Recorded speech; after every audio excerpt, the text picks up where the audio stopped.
राधे राधे दोस्तों। और मेरे चैनल XYZ कहानी में आपका एक बार फिर से हार्दिक स्वागत है। और देखिए, जैसा कि हर बार मैं आपके लिए कोई ना कोई अच्छी कहानी लेकर के आता रहता हूं, तो आज भी मैं आपके लिए एक ऐसी ही जादुई कहानी लेकर के आया हूं कि एक जादुई थैला और एक जादुई टोपी और एक जादुई बुगुल। बिगुल का मतलब है कि जो बाजा होता है बजाने वाला, वो। तो इसकी मैं आपको जो कहानी आपको सुनाने वाला हूं, तो देखिए, कहानी को पूरा सुनना, वीडियो को पूरा देखना, ठीक है। तो मैं कहानी शुरू करता हूं। एक समय की बात थी कि एक गांव में 3 भाई रहते थे और वो बहुत ही गरीब थे। एक बार उस गांव में ऐसा अकाल पड़ा कि लोगों को भूखों मरने की नौबत आ गई और उन भाइयों की तो हालत पहले से ही खराब थी। अकाल के बाद तो वो और भी बहुत बुरी हो गई उनकी हालत। अब बिना अन्न के तो जिंदा रहना मुश्किल हो गया। तो अंत में क्या हुआ कि तीनों भाइयों ने निर्णय लिया कि वो अपना गांव छोड़ करके कहीं काम की तलाश में वो बाहर चले जाएंगे और कुछ पैसा कमा करके वापस अपने गांव आएंगे। शायद बाहर निकलने पर उनका भाग्य उनका साथ दे दे। तो ऐसा सोच करके तीनों भाई एक साथ अपना अपना भाग्य आजमाने के लिए वो निकल पड़े घर से। अब वो दिन भर चलते रहे, पर ना तो कोई उन्हें काम मिला और न ही उनके भाग्य का कोई सितारा चमका। अब उस रात उन तीनों को एक पेड़ के नीचे भूखे ही सोना पड़ा। अगले दिन सुबह उठ करके वे काम की तलाश में फिर निकल पड़े। जब वे एक पहाड़ी से गुजर रहे थे तो उन्हें सूरज की रोशनी में वो पहाड़ी चमकती हुई नजर आई। अब तीनों भाई जब उस पहाड़ी के नज़दीक पहुंचे तो उन्होंने देखा कि वो पहाड़ी तो चांदी की है। उनमें से जो सबसे बड़ा भाई था वो बोला कि मुझे अपनी चाहत की चीज़ मिल गई। मैं इसमें से खूब सारी चांदी अपनी चादर में बांध कर वापस अपने गांव जाकर चैन की ज़िंदगी बिताऊंगा। अब शहर में जाकर अपनी ज़िंदगी बर्बाद करने से क्या फ़ायदा है। इतना कह करके उसने अपनी चादर खोली और जितनी चांदी ले सकता था वो उतनी चांदी उसमें भर करके और अपने गांव जाने के लिए वो तैयार हो गया। पर बाकी दोनों भाई, उन्होंने दोनों ने वापस जाने से बिल्कुल इनकार कर दिया, क्योंकि वो अपने बड़े भाई से और बेहतर बनना चाहते थे। सो उन्होंने उस चांदी में से कुछ नहीं लिया और शहर जाने के लिए वो दोनों आगे बढ़ गए। अब दोनों भाई पानी पी करके जी रहे थे, क्योंकि खाने वाली कोई चीज़ खरीदने के लिए उनके पास तो पैसे ही नहीं थे। इसी तरह से वो 2 दिन अपने भाग्य की तलाश में वो चलते रहे। अब 2 दिन बाद क्या होता है कि जब वे एक जंगल से गुजर रहे थे तो उन्हें एक चमकती हुई चीज़ नज़र आई। जब उस चमकती हुई चीज़ के पास जाकर दोनों ने देखा तो वहाँ उन्होंने देखा कि वो तो सोने की पहाड़ी है। अब दूसरा भाई उस सोने की पहाड़ी के सामने खड़ा हो गया और अपने छोटे भाई से बोला कि मुझे जिस चीज़ की इच्छा थी वो मुझे मिल गई। अब मुझे कहीं और नहीं जाना।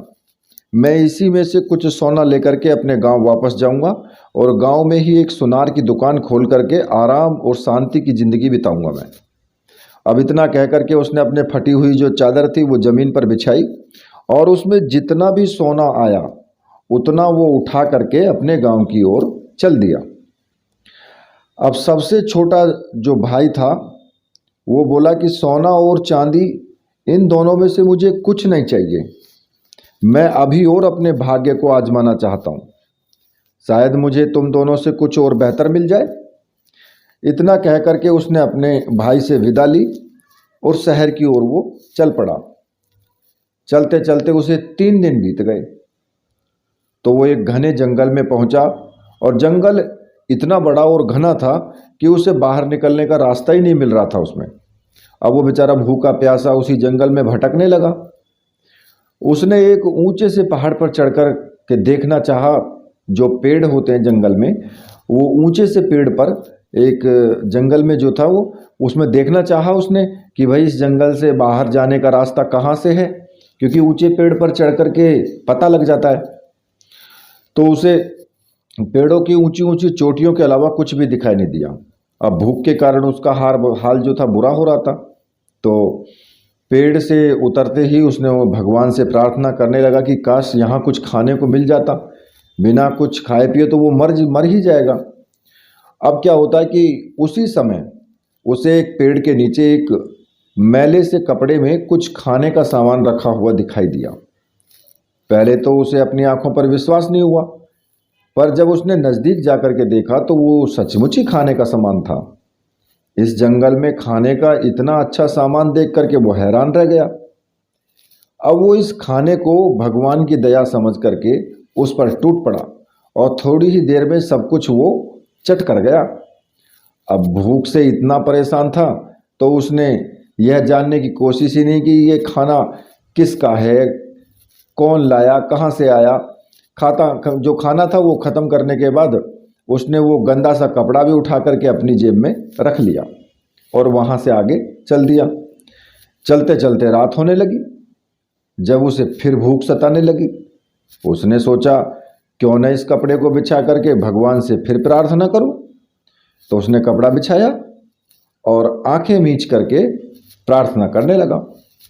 अब थोड़ी देर में उसने आंखें खोली तो उस कपड़े पर तरह तरह के खाने का सामान रखा हुआ था। अब उसे विश्वास हो गया कि उसकी मेहनत बेकार नहीं गई, उसे अपने दोनों भाइयों से अच्छी चीज हाथ लगी है। अगर वो और मेहनत करे तो इससे भी अच्छा कुछ और मिल सकता है। ये कपड़ा कोई मामूली गंदा कपड़ा नहीं है, ये एक जादू का कपड़ा था। पर वो इससे संतुष्ट नहीं था, वो इससे भी अधिक पाने की उसकी लालसा जो थी, और वो आगे चल दिया। और फिर वो अच्छे भाग्य की खोज में वो एक जगह से दूसरी जगह घूमता रहा। अब घूमते घूमते वो एक जंगल से दूसरे जंगल में जा पहुंचा और उसने लकड़ी से, वहां पर क्या देखता है कि लकड़ी से कोयला बनाने वाला एक आदमी को उसने देखा, जो खाने के लिए उन्हीं जलती हुई लकड़ियों पर कोयले के काले बर्तन में बिना छिले आलू उबाल रहा था। अब वो उस आदमी को देखकर बोला कि तुम्हें इस अकेली जगह में रहना बुरा नहीं लगता? रोज रोज उबले नमकीन आलू खाने से तुम्हारा मन नहीं भरता? अब कोयला बनाने वाला बोला कि हमारे यहाँ तो सब दिन एक से ही हैं। लड़के ने पूछा कि आज तुम मेरे अतिथि हो और क्या तुम मेरे साथ शाम को भोजन करना पसंद करोगे? तो वो आदमी बोला बहुत बहुत धन्यवाद, पर मैं तुम्हारे खाने में से कुछ लेना नहीं चाहता, क्योंकि वो तो तुम्हारे लिए है। अगर मैंने कुछ भी खाया तो तुम्हारे लिए कम पड़ जाएगा। लड़का बोला घबराओ नहीं, मेरे पास बहुत कुछ है, मैं खाने के लिए तुम्हें आमंत्रित कर रहा हूँ। इतना कहकर लड़के ने अपनी जेब से मैला कपड़ा निकाल करके जमीन पर बिछाया और हाथ जोड़ करके प्रार्थना करने लगा। अब देखते ही देखते उस कपड़े पर अच्छे अच्छे भोजन के ढेर लग गए। अब बेचारा कोयला बनाने वाला आंखें फाड़ के सब कुछ देखता रहा। उस मजदूर को जिंदगी में पहली बार इतना स्वादिष्ट खाने को मिला।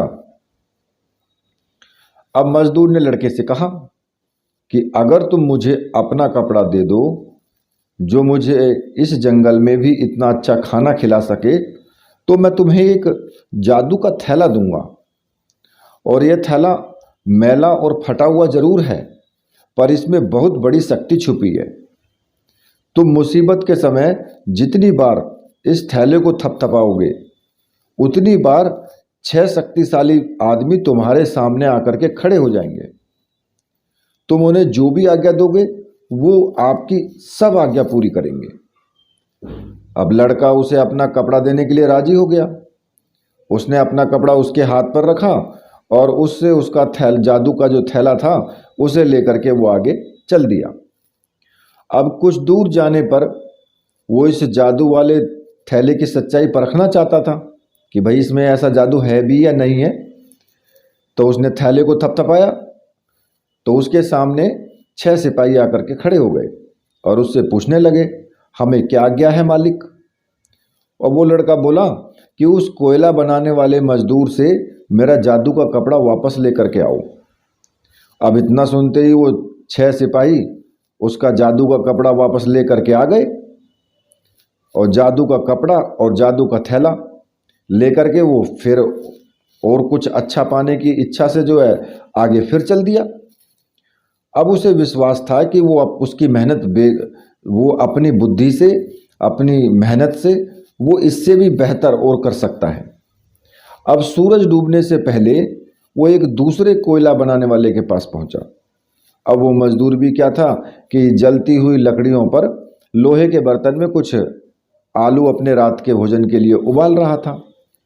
अब उसके पास पहुंचकर लड़के ने पूछा कि क्या तुम मेरे साथ भोजन करोगे?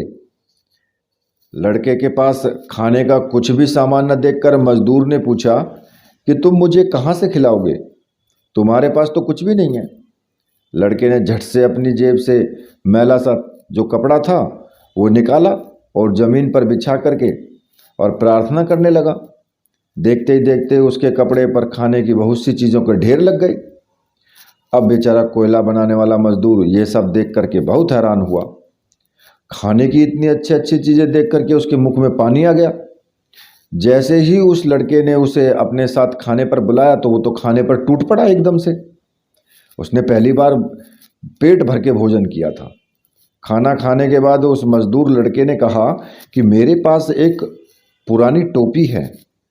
इस टोपी में बहुत खास बात यह है कि अगर इस टोपी को सर पर पहन करके थोड़ा सा घुमाओ तो इसमें से 12 सिपाही निकलते हैं और चारों ओर से गोलियों की भी बौछार कर देते हैं वो, और उन गोलियों के आगे कोई भी नहीं टिक सकता।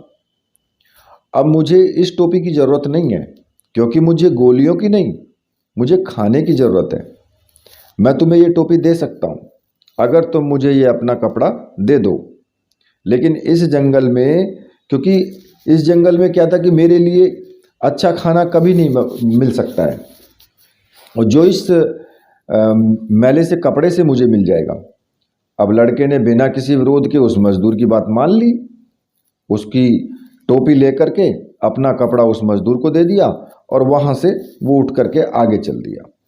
थोड़ी दूर पहुँचने के बाद उसने अपने पुराने थैले को थपथपाया तो उसमें से 6 सिपाही उसके सामने आकर के खड़े हो गए। लड़के ने उन्हें आदेश दिया कि वे उस मजदूर से उसका कपड़ा वापस लेकर के आएं। अब 6 सिपाही कुछ ही मिनटों में उसका कपड़ा वापस लेकर के और उसके सामने हाजिर हो गए। अब अपना जादुई जो कपड़ा था उसे लेकर के वो लड़का फिर आगे चल दिया। फिर पेड़ के नीचे उसने अपनी एक पूरी रात गुजारी और सुबह सुबह उठ करके वो अपना भाग्य आजमाने के लिए फिर आगे चल दिया। अब कुछ दूर चलने पर उसे कोयला बनाने वाला तीसरा मजदूर मिला जो उन पहले वाले दोनों मजदूरों की तरह अपने लिए आलू उबाल रहा था। अब उस मजदूर ने लड़के को अपने साथ बिना मसाले वाले उबले हुए आलू खाने के लिए आमंत्रित किया। तो लड़के ने उसे धन्यवाद दिया और खुद उसे खाना खाने के लिए आमंत्रित किया। तो लड़के ने फिर अपना वो कपड़ा जो था वो ज़मीन पर बिछाया और प्रार्थना करने लगा। थोड़ी देर में ही कपड़े पर खाने की बहुत सी चीज़ें आ गई। अब ये देख करके उस मजदूर को बहुत ही हैरानी हुई। मजदूर ने लड़के के साथ पेट भर भोजन किया और ऐसा स्वादिष्ट और बढ़िया भोजन के लिए लड़के को धन्यवाद दिया। अब जब वो लड़का खाना खाकर वहाँ से चलने लगा तो उस मजदूर ने लड़के से कहा, अगर तुम मुझे अपना मैला सा कपड़ा दे दो तो मैं तुम्हें इसके बदले में अपना एक बिगुल यानी बाजा एक दे सकता हूँ। और इस बाजे की खासियत ये है कि अगर तुम गुस्से में इस बाजे को बजाओगे तो इसके बजने से महलों और घरों की जो दीवारें हैं वो गिरने लगेंगी, और जब तुम इसे बजाना बंद करोगे तो दीवारें गिरना भी बंद हो जाएंगी। अब लड़के ने बिना कुछ कहे अपना कपड़ा उस मजदूर को दे दिया और उससे उसका जो बाजा था वो ले लिया। थोड़ी दूर चलने के बाद में उसने पहले की तरह ही अपने थैले को थपथपाया तो 6 सिपाही फिर बाहर निकले और सिपाहियों से उसने कहा कि भाई जो मैंने थैला उसको कपड़ा जो दिया है उस कपड़े को वापस लेकर के आए। अब लड़के ने सोचा कि अपनी मेहनत और बुद्धिमानी से वो संसार का सबसे शक्तिशाली आदमी हो गया। अब मुझे वापस अपने घर चलना चाहिए। इसके अलावा वो यह भी जानने के लिए बेचैन था कि उसके दोनों बड़े भाई किस हाल में हैं। अब कुछ दिनों की यात्रा करने के बाद वो अपने गांव में पहुंचा। उसके दोनों बड़े भाइयों ने चांदी और सोने की दुकानें खोल रखी थी और रहने के लिए सुंदर अपने घर बना लिए थे और दोनों ही बड़े आराम से जिंदगी बिता रहे थे। जब वो अपने फटे पुराने कपड़ों में अपने बड़े भाई के घर में घुसा तो उसके भाई ने उसे पहचानने से ही इनकार कर दिया। फिर दूसरे भाई ने भी उसके गंदे और पुराने कपड़ों को देख करके उसका मजाक उड़ाया और बोला, क्या तुम हमारे वही भाई हो जिसने सोने चांदी को देखकर नाक सिकोड़ी थी और हमसे अच्छे भाग्य की तलाश में हम दोनों को छोड़ करके चला गया था, जो राजा बनने चला था और भिखारी बना हुआ हमारे सामने खड़ा है। इतना कहकर उसका हाथ पकड़कर उसे अपने घर से निकाल दिया। उसने अपने जो दोनों भाई थे उन पर उसे बहुत गुस्सा आया। उसने अपने कंधे से अपना पुराने वाला थैला उतारा और उसको थपथपाया तो 6 सिपाही उसके सामने आकर के खड़े हो गए। अब लड़के ने आदेश दिया कि मेरे दोनों भाइयों की खूब पिटाई करो और इतना मारो कि उन्हें छठी का दूध याद आ जाए। और उन सिपाहियों ने फिर ऐसा ही किया। अब बेचारे दोनों भाइयों को मार मार के हालत खराब कर दी। वहाँ के लोगों ने जब उन दोनों की शिकायत करने की कोशिश की तो सिपाहियों ने उनकी भी मरम्मत कर दी। अब दोनों भाई सोने चांदी के प्रसिद्ध दुकानदार थे तो उन्होंने अपने भाई के खिलाफ जो है राजा के पास में शिकायत कर दी। अब राजा ने उस लड़के को पकड़ने के लिए एक सेनापति को अपने दल के साथ बाहर जाने का आदेश दिया। कहा, इस शांति को भंग करने वाले को शहर से बाहर निकाल दो। परंतु लड़के के सिपाहियों ने सेनापति और उसके जो सैनिक थे उनको ऐसा खदेड़ा कि वो लहूलुहान होकर के पीछे हटने को विवश हो गए। राजा ने कहा, यह आवारा लड़का अभी तक काबू में नहीं आया और अगले दिन उसके खिलाफ एक और बड़ा दल भेजा। युवक ने उनके खिलाफ भी और इससे भी अधिक पुरुषों को खड़ा कर दिया और जल्दी से उसने अपनी जो टोपी अपने सर पर जो 2 बार घुमाई तो भारी बंदूकें बजने लगी और राजा के लोग जो थे वहां से भाग गए। और अब उसने कहा कि अब मैं समझौता नहीं करूंगा, मैं समझौता तब करूंगा जब राजा अपनी बेटी की शादी मुझसे कर देगा और मैं उसके पूरे राज्य पर अब शासन करूंगा। उसने राजा को इस बारे में जो बता दिया जो सेनापति था। अब राजा ने अपनी बेटी से कहा कि आवश्यकता पड़ने पर सब कुछ करना पड़ता है। यदि मैं शांति चाहता हूँ तो अपने सिर पर मुकुट बचाए रखना चाहता हूँ तो मुझे तुम्हें उसको देना ही पड़ेगा। अब शादी की तैयारियां शुरू हो गई। शादी का जश्न मनाया गया, लेकिन जो राजा की बेटी थी वो इस बात से नाराज़ थी कि उसका पति एक आम आदमी है। उसने एक जर्जर टोपी पहन रखी है और एक पुराना थैला रखा हुआ है।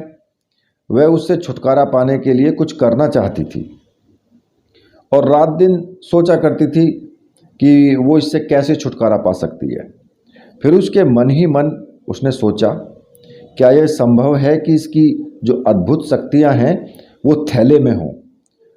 और जब लड़के का मन जो है उसके प्रति कोमल हो गया तब उसने कहा कि तू उस कुरूप थैले को अलग रख दे।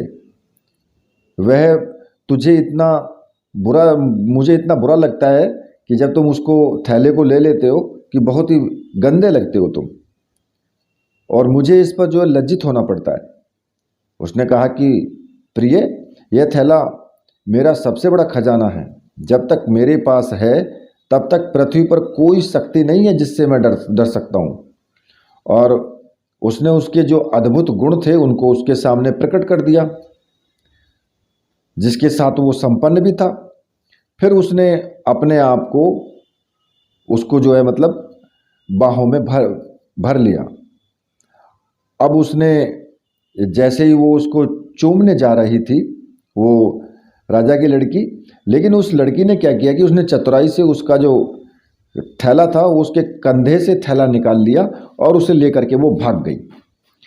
अब जैसे ही वो भागी, क्योंकि वो तो अकेली थी, तो उसने जो उसको थपथपाया थैले को, और उसने जो अपने थपथपा करके जो उसमें से 6 सैनिक निकले, तो उनसे कहा कि योद्धाओं से कि अपने जो पुराना मालिक है उसको पकड़ने और उसको शाही महल से बाहर निकालने का आदेश दिया।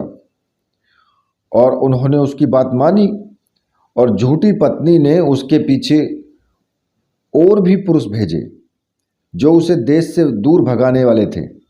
वह तबाही हो जाता अगर उसके पास वो टोपी नहीं होती।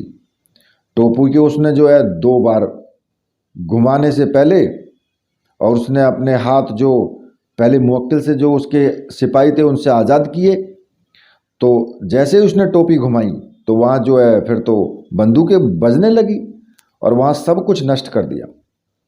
तो राजा की बेटी खुद आकर के दया की भीख मांगने के लिए वो मजबूर हो गई।